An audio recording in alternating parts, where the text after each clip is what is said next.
السلام علیکم۔ مسجد کی صفائی۔ حضرت امام بخاری رحمہ اللہ ایک بہت بڑے عالم گزرے ہیں۔ ان کو بہت سارے حدیثی یاد تھے۔ وہ مسجد میں بیٹھ کر لوگوں کو حضور صلی اللہ علیہ وسلم کی پیاری پیاری حدیثیں سناتے۔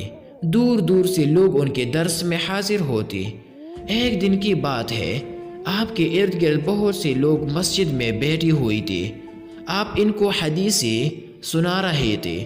حدیث سننے والوں میں ایک شخص تھا جس کی داڑھی میں تنکا لگا ہوا تھا۔ اس نے داڑھی سے وہ تنکا نکال کر وہی مسجد میں پھینک دیا۔ امام بخاری رحمہ اللہ نے اسے مسجد میں تنکا پھینکتے ہوئے دیکھ لیا۔ امام بخاری رحمہ اللہ جانتے تھے کہ مسجد اللہ تعالیٰ کا گھر ہے، اس کو صاف ستھرا رکھنا ضروری ہے۔ جس طرح ہم اپنے گھر کو صاف ستھرا رکھتے ہیں، اسی طرح مسجد کو بھی صاف ستھرا رکھے۔ چنانچہ امام بخاری رحمہ اللہ نے اس تنکے کو اپنی نظر میں رکھا۔ جب سب لوگ مسجد سے چلے گئے تو آپ نے وہ تنکا اٹھا کر مسجد کے باہر پھینک دیا۔ جی ہاں، دیکھا آپ سب نے امام بخاری رحمہ اللہ کو مسجد کی صفائی کی کتنی فکر تھی۔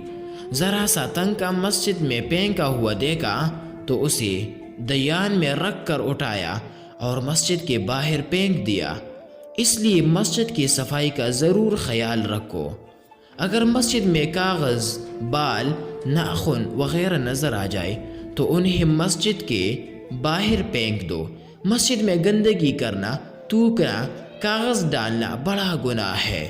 مسجد کو صاف ستھرا رکھنا اور مسجد میں جھاڑو دینا بہت بڑا ثواب ہے۔